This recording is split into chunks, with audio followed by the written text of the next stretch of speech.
is the duty of each of you to witness his punishment.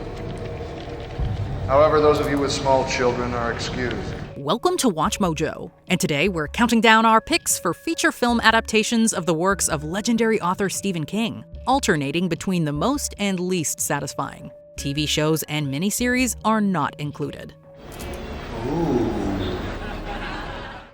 Number 30. Worst, The Running Man. One of the boldest novels under the pen name Richard Bachman follows a desperate worker competing in televised blood sport to get his daughter medical treatment in a dystopian future. That hardly sounds like the movies Arnold Schwarzenegger was doing in the 80s. So, when The Running Man came to the screen, the hero was retooled into an insubordinate police captain framed for a massacre. Listen very carefully, man.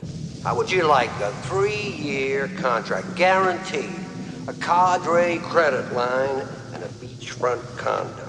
Sound impossible? Ben is a standard deal for a network stalker. This makes him more qualified to kick butt and drop cheesy one-liners as he plays the game for his freedom. Stephen King felt that such drastic changes not only eliminated his everyman narrative, but contradicted his critique of sensationalized violence and consumerism. While the movie can be enjoyed as campy fun, Schwarzenegger's shtick runs way behind King's vision. It's showtime. Number 29. Best, The Life of Chuck. Writer-director Mike Flanagan has become a favorite interpreter of Stephen King's distinct horror drama. But what about one of his straighter dramas? Even then, The Life of Chuck incorporates sci-fi fantasy into several defining moments in an ordinary man destined to die with the entire universe. And it all unfolds in 3 acts and reverse chronological order.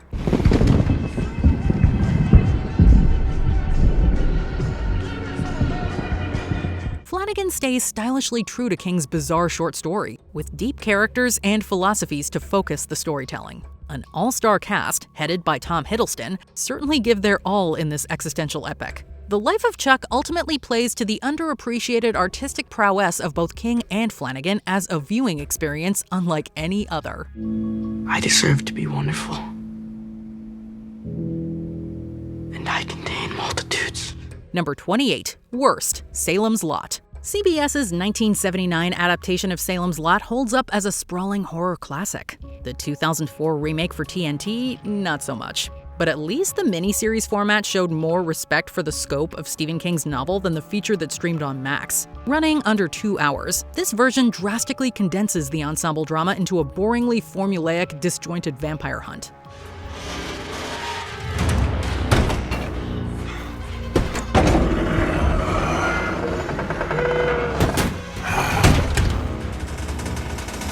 At least the cheap jump scares and gore liven things up from the flat characters. Sure, King's themes about the evils of stalking a quiet community were a bit more creative when he wrote them 5 decades earlier. That's still no excuse for the lack of nuance and imagination that made this 3rd adaptation as bloodless as it is pointless.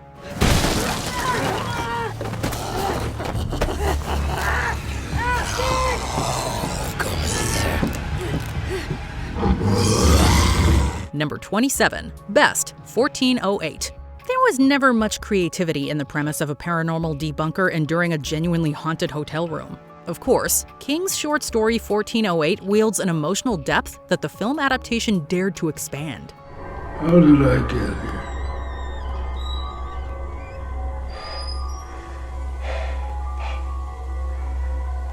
Dad. It's Michael.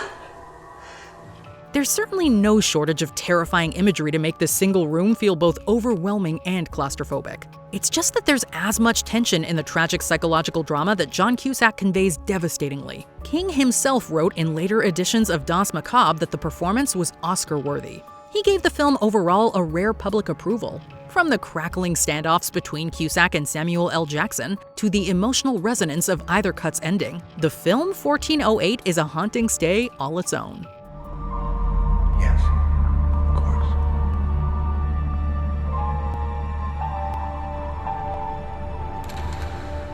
Number 26. Worst, A Good Marriage. At least Lifetime movies can be entertaining in their over-the-top camp. Peter Askin's A Good Marriage just can't measure up to the elegant suspense in King's novella about a woman who finds evidence that her seemingly perfect husband is a serial killer. Petra. Darcy. Darcy.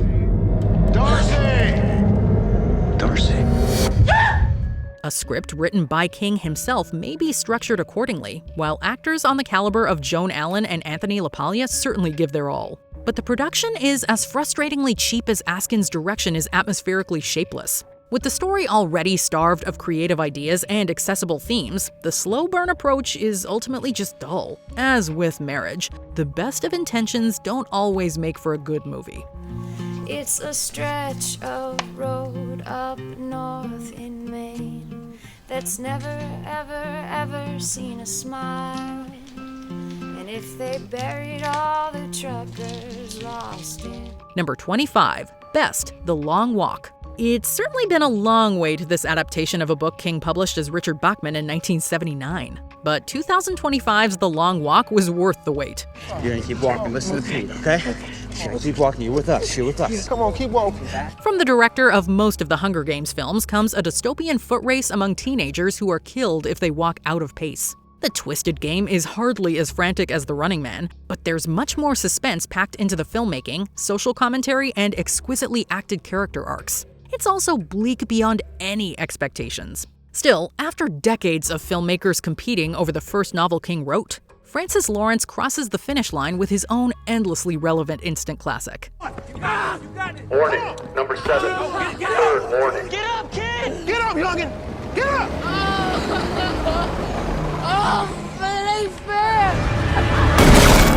Number 24. Worst, Needful Things.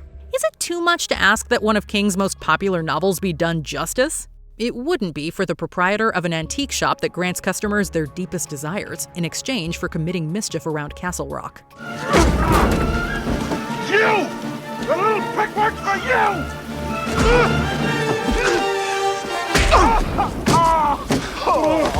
Unfortunately, the film Needful Things is just a dour drag with little tension and no real bite to its themes. There are some detractors from critics like the disappointed King himself. The performances are definitely solid, particularly that of the always intimidating Max von Sydow as the mysterious antagonist. But with the characters themselves falling as flat as everything else in Needful Things, there is no need to dust off this cinematic antique. Not in Castle Rock! Not me! Not you! Not anybody! This shit stops now! Number 23. Best, Dolores Claiborne. Kathy Bates can sure deliver the dread in King's vision of an unhinged loner posing a threat to a captive with a disability. Go on back to bed, honey.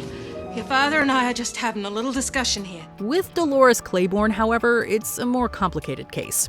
The mysterious death of a servant's elderly employer keeps the suspense consistently taut. Along the way, the ambiguous protagonist's reunion with her daughter unfurls more dramatic mysteries within their relationship and the death of an abusive patriarch. The filmmakers incredibly nail the dramatic thriller's kingly tapestry of tones and genres. At the head of it is a performance that Bates herself has called the best of her career. While the standards on that count are too high to call, Dolores Claiborne really raises the standards for Stephen King-style screen drama. That's what happened. Plain and true. And I don't care no more who knows it. I guess all I do care about, all I ever cared about, is that you're safe and sound. Number 22. Worst, Dreamcatcher. King himself has dismissed the ramblings of the novel he wrote while recovering from an infamous 1999 car accident. And even then, everyone agrees that Lawrence Kasdan's Dreamcatcher is a messy adaptation.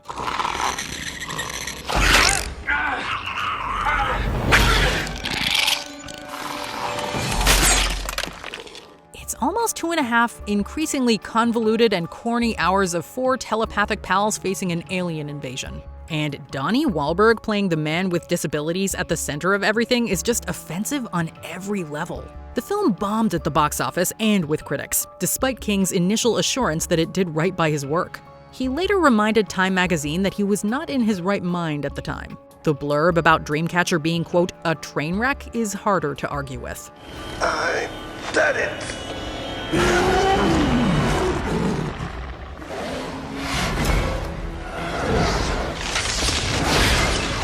Number 21. Best, The Dead Zone. With his mastery of mind and stomach-bending sci-fi thrillers, David Cronenberg was bound to do right by The Dead Zone. But not even the protagonist could have foreseen the adaptation being this successful. He ain't here. Well, his patrol car is out here. Well, his car's here, but he ain't. He's here. I saw him in the window. The curse to envision the future of anyone he touches sets up a trippy blend of murder mystery and chilling political cautionary tale. It's all held together by the movingly tragic lead character development behind an outstanding performance from Christopher Walken. Cronenberg's The Dead Zone was not only a critical and commercial success, but a pop culture phenomenon that even inspired a 6-season TV show starring Anthony Michael Hall. Of course, the original film is still regarded as truly visionary.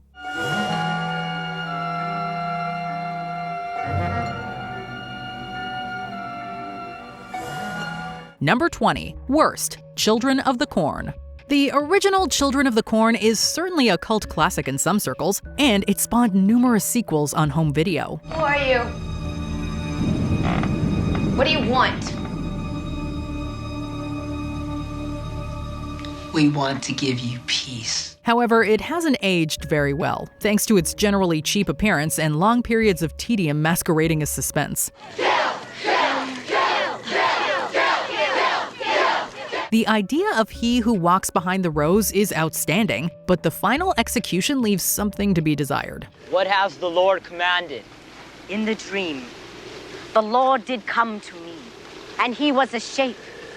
It was he who walks behind the rose. The child acting is almost universally good, while leads Linda Hamilton and especially Peter Horton struggle to connect with their audience. See, what do you think you're doing? My passage. It's my birthday. You got a pretty sick way of celebrating it, pal. There's certainly some nostalgic value to Children of the Corn, but it's important not to let those rose-colored glasses cloud a modern appraisal of this film's flaws. Number 19. Best. Gerald's Game. Gerald's Game, both the novel and film adaptation, are definitely not safe for work. Because we were happy once. Of course. Weren't we? Yes. I mean, weren't we? In fact, Stephen King's original novel was considered at one point to be unfilmable, due in part to the graphic sexual situations that sit front and center of its plot. Expecting, more novelty things like with Velvet or Silk or something. No, he's the real deal. That said, Netflix's adaptation earned rave reviews for its handling of a couple's troubled marriage, the attempts to fix it, and a whole load of trauma that makes Gerald's Game such a unique and memorable story. Who are you?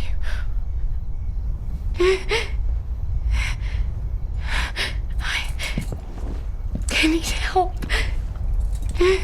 Carla Gugino in particular deserves all of the praise she received for her work in the film, while noted horror filmmaker Mike Flanagan handles the directorial duties with a keen eye and steady creative hand. One thing for sure, though. You're glad he took those little blue pills. Huh?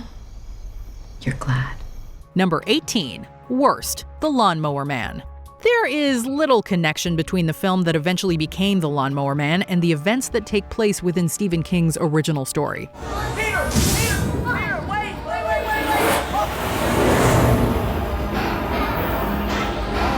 In fact, King was reportedly so upset at the lack of cohesion that he successfully sued the filmmakers to get his name taken off the finished product's title. I'm going to help you, Dr. Angelo. I'm going to help all of you cleanse this diseased planet. That said, the idea of a sentient cyberspace-centered villain was somewhat unique in '92, and Jeff Fahey goes all in as the titular Lawnmower Man. Lawnmower Man's in your head now, Jake. There's no escape, ever. The CGI is at times surprisingly decent, and others horrendously dated, but the film on the whole feels disjointed and unfocused. The Lawnmower Man swings for the fences, but whiffs and strikes out. All this power isn't meant to be in the hands of one person. You're wrong. You need to be led, just like everyone else interfacing. Number 17. Best. 1922. Netflix strikes again with yet another critically acclaimed Stephen King adaptation, this time from the man's 2010 novella. You should just go on to your mother's in Lincoln. Leave you my father's land, I suppose? That'll never happen, Wilf. Thomas Jane has always been somewhat underrated as an actor, and he's allowed to shine here in a deliciously villainous role. 1922 is a grim tale with an equally dark ending. Two men who started the year with wives, ending the year without them. Yet at the same time, the quality of the filmmaking shines through and makes the best of the budget by creating a world that feels lived in. That is aided by the strength of the performances. What I did for us. Now, what good are 180 acres if I got no one to pass them on to? 1922 may not be as well known as other Stephen King adaptations on this list, but maybe that should change soon.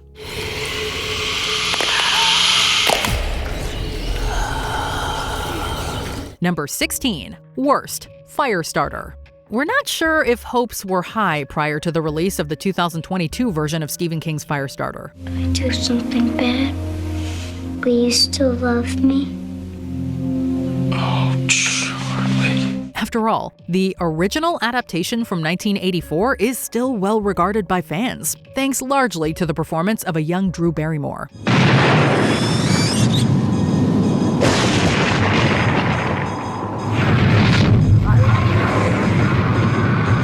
The lead actress here, Ryan Kiera Armstrong, certainly seems up for the task.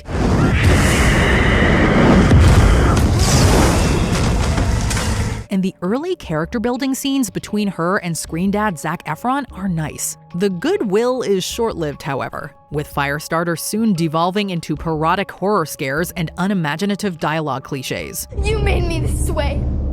Golly, please, I hate who I am. The CGI fire effects look terrible, and the film just feels rushed and lifeless. Our advice? Stick with the OG. It wasn't supposed to be this way. It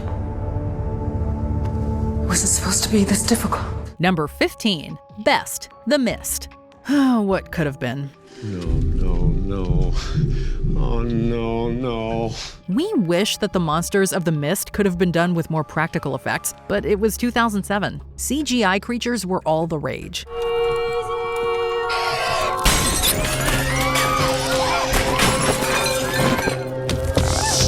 Otherwise, The Mist still rules thanks largely to the strength of its cast. Do you see?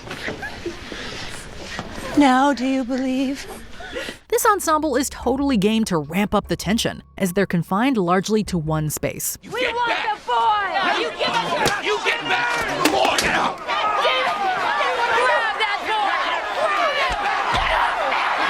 Meanwhile, otherworldly monsters await these characters within a mist that's enveloping the town. A mist that feels straight out of the mind of someone like H.P. Lovecraft. Finally, the gut-punch new ending no one saw coming makes The Mist one of the most memorable Stephen King adaptations ever brought to the screen.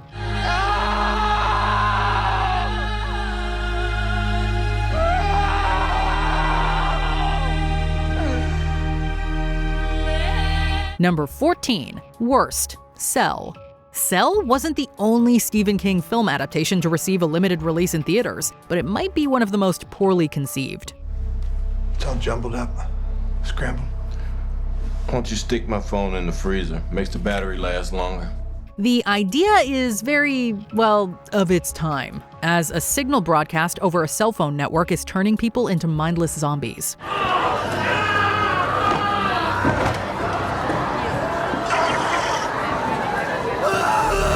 King's original novel was published in 2006, but by the time this film adaptation came around, this plot, which was already thin, feels like it's practically skating on melted ice. So now they're psychic. Telepathic. Like maybe the pulse flows through them like they're this big organic, network. Like a hive mind. Yeah. John Cusack and Samuel L. Jackson go through the motions, but even they can't save Cell from being perhaps one of Stephen King's more forgettable movie adaptations.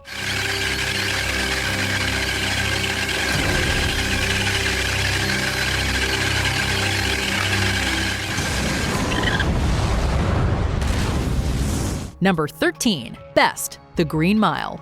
Director Frank Darabont has directed a number of Stephen King adaptations over the years, but his version of The Green Mile is one of the most unique in the pantheon. Do you leave the light on after bedtime?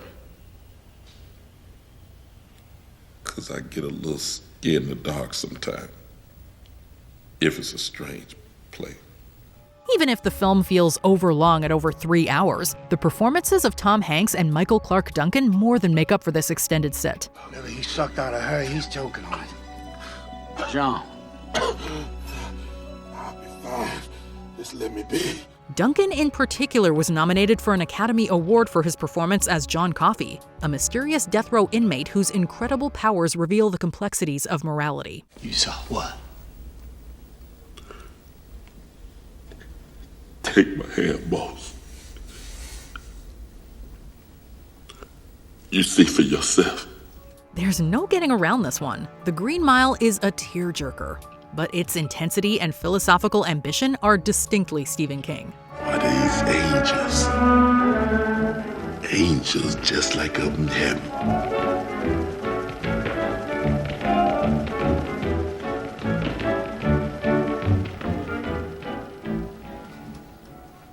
Number 12. Worst. Riding the Bullet.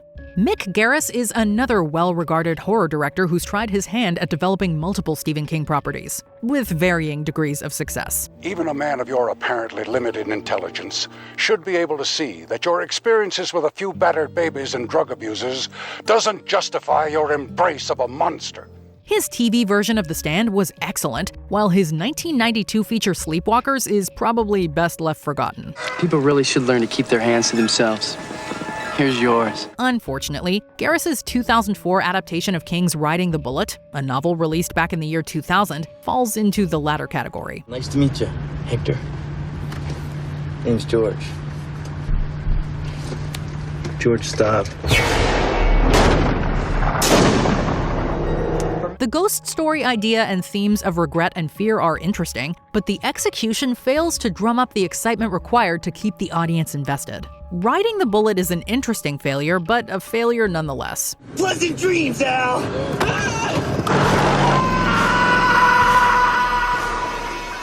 Number 11. Best. It and It Chapter 2. Horror fans growing up in 1990 saw the two-night miniseries It as a formative experience. That said, later generations were captivated by a big screen take spread across 2 years. The first installment of It exceeded expectations with Bill Skarsgård's menacing demon clown Pennywise and the tragic teens he targets. Where you going, Ed? If you lived here, you'd be home by now. Chapter 2 picks up with the Losers Club as adults and polarized viewers with its drawn-out runtime of almost 3 hours. Put the tokens in the thing. That's good, right? We did it, right? Thankfully, the set pieces are just as scary, and the character development and acting even deeper. The project feels like a capitalization on the Stranger Things craze, complete with actor Finn Wolfhard and the HBO spin-off Welcome to Derry. But there's nothing wrong with matching large-scale nostalgia with the nuance of 2 new horror classics.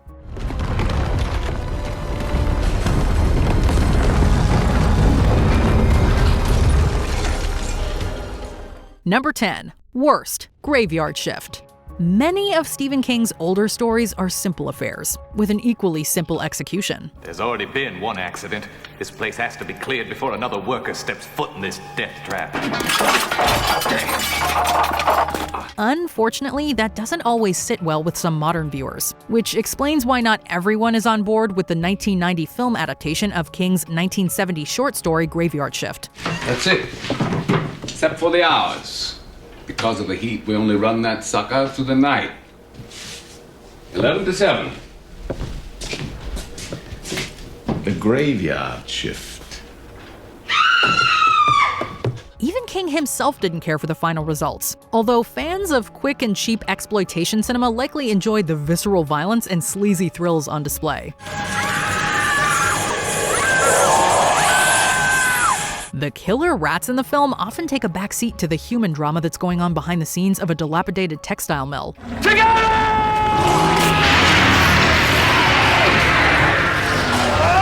And not even the film's energetic climax could save Graveyard Shift from suffering the slings and arrows of critical abuse. All right.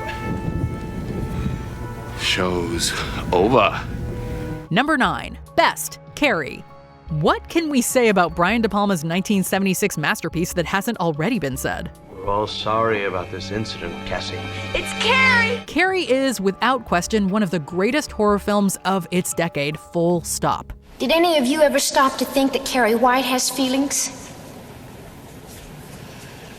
Do any of you ever stop to think? As a matter of fact, De Palma's film is also one of the best Stephen King adaptations, full stop. I thought you said they were gonna win. Oh, Honey! Don't even be close. I called in a few favors. Sissy Spacek is magnetic as the troubled and doomed high schooler with telekinetic powers, while De Palma's strengths as a visual storyteller are set on full display.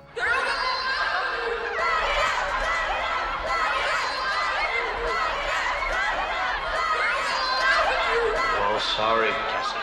The director combines soft-focus sensuality with split-screen photography before the final fiery climax, while that ending jump scare just has to be one of the best actualized frights ever to make us jump out of our collective skin.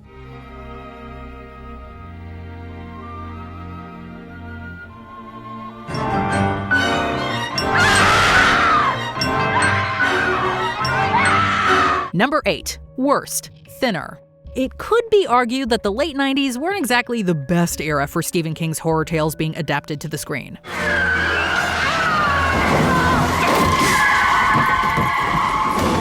Thinner feels more like a direct-to-video effort than anything intended for movie theaters, possessing a certain laziness that struggles to get out of first gear. In the death of Suzanne Lemke, which is hereby ruled accidental, this hearing is closed. The already, thin premise of a man suffering from a curse that causes dramatic and deadly weight loss is not helped by garishly exaggerated effects on lead Robert John Burke. I say you are a demon, and we should kill you! Is that what I am to you? A demon? Look at me. Thinner might have worked as a short segment for an anthology series like Tales from the Crypt or Tales from the Dark Side, but it struggles to find its creative feet as a feature.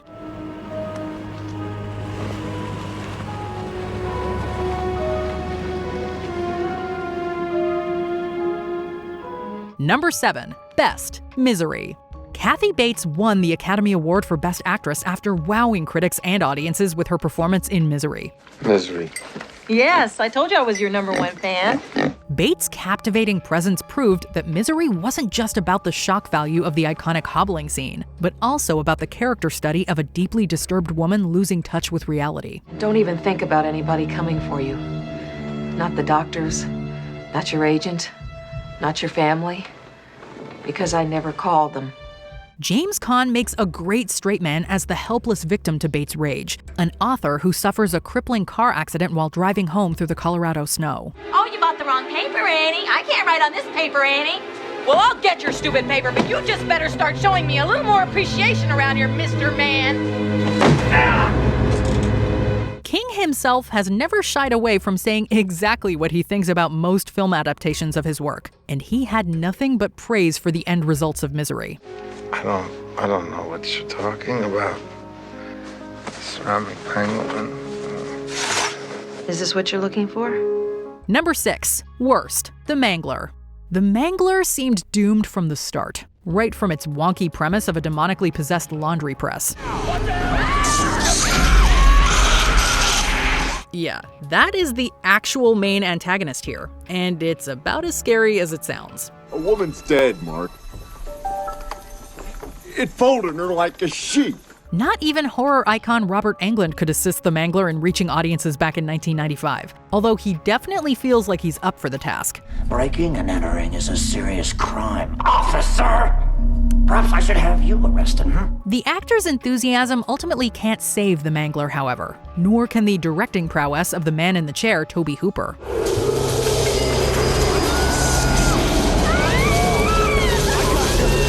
Yet somehow, despite such a poor reception in the press and at the box office, they made 2 straight-to-video sequels. Out of time? Number 5. Best. Stand By Me. Look, over there! I see him! I see him!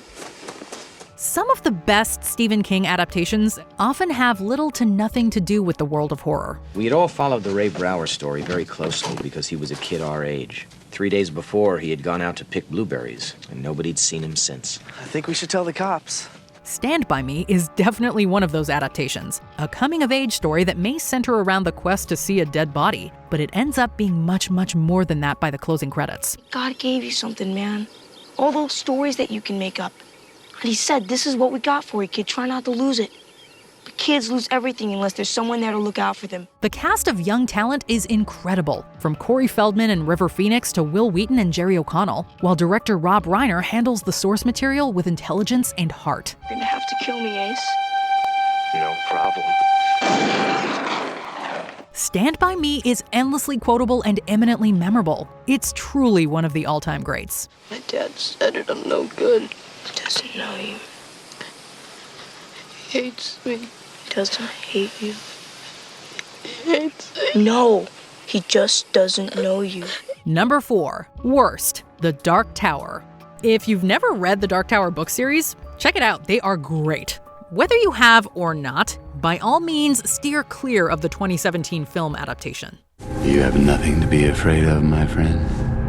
It's kind of a shame, too, because Idris Elba makes a fine Roland Deschain, and Matthew McConaughey chews the scenery for all he's worth as the Man in Black. A boy with the shine strong enough to kill a demon. Jackpot. The Dark Tower just had a bad script, toned down adult themes, and a desire to just compress too much of King's wild vision into a single film. Isn't that why we're losing? Because everyone stopped believing. As long as the darkness is out there, the tower will fall. Call it a case of missed opportunities or just call it a failure. Just don't call up the Dark Tower the next time you're looking for a worthwhile King adaptation. It's fitting that you and the tower should fall together. Number 3. Best. The Shining. If Stephen King is right, does that make millions of horror fans wrong? The author famously disliked director Stanley Kubrick's austere and grim take on The Shining, so much so that King wrote his own version for TV in 1997. Let me by! No way! No one gets past Rover! However, time has largely forgotten the Steven Weber vehicle, and has instead placed Jack Nicholson's Jack Torrance at the head of the horror table. Kubrick's idiosyncratic vision certainly does feel disconnected from King's source material, but in the best possible way. Luckily, Mike Flanagan was more faithful in his worthy 2019 adaptation of the book's sequel, Dr. Sleep. But from the moody score and nightmarish imagery to the hallucinogenic set pieces and genre-defining performances, Kubrick's The Shining is pretty much perfect.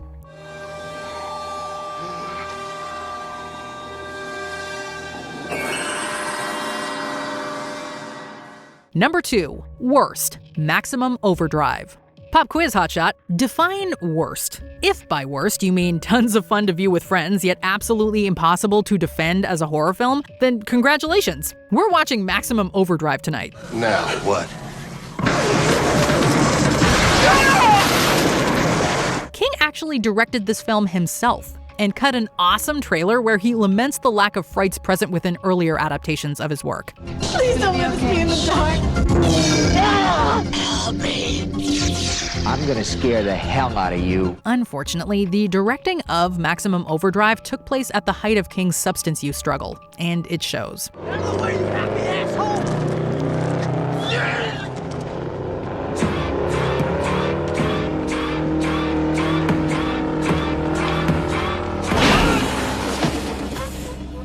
The film plays it totally straight but feels utterly ridiculous. We made you! Didn't you understand? What's worse, it's tragically never even scary. Not even a bitchin' score by AC/DC can save this one.